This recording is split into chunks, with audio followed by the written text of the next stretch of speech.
When I started dancing at age 16 in Puerto Rico, I never thought I would make it all the way to this point, where my choreography is being featured in Ballet Vero Beach's program called All Rodriguez. I'm so excited that it has given this opportunity to present my work, both dancing and choreographing. I'm doing a new duet for Alisa Grimsley and Alexandra Hoffman, two beautiful dancers with the company. And it's to a composition by Paul Gay, one of our local composers. This is his second time in a collaboration with Ballet Vero Beach, and it's been super cool. So far, I really like the style. It looks like it's going to be a lot stamina-wise, how quick the movement is. And I think with Camilo, working with him, he can move so quickly, and so to try to do everything Camilo can do sometimes it's a challenge. He likes to throw out a lot of choreography, and we tend not to really listen to the music for a long period of time, so when we go back, it's kind of like, oh my gosh, where did we even begin? Joining Alisa and Alexandra, Matthew Carter will be in a trio choreographed to music by Grieg, his string quartet number 1. I have known Camilo Rodriguez for about 10 years now.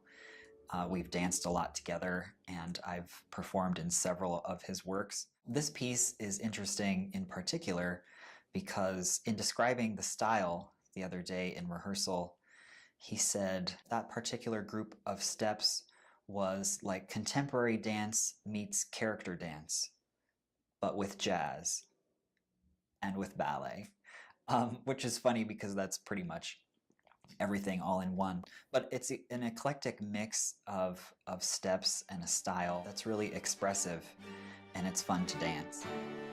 My idea for this piece was the three of them taking movement and expanding it with polar opposites to an extent in which maybe the line becomes a little distorted from that idea of classicism, but it's dictated by the music and by opposition, but very balanced opposition. This sounds like a lot of what? You're wondering, what is he talking about? Well, you'll see the dance in a few minutes and you'll love it.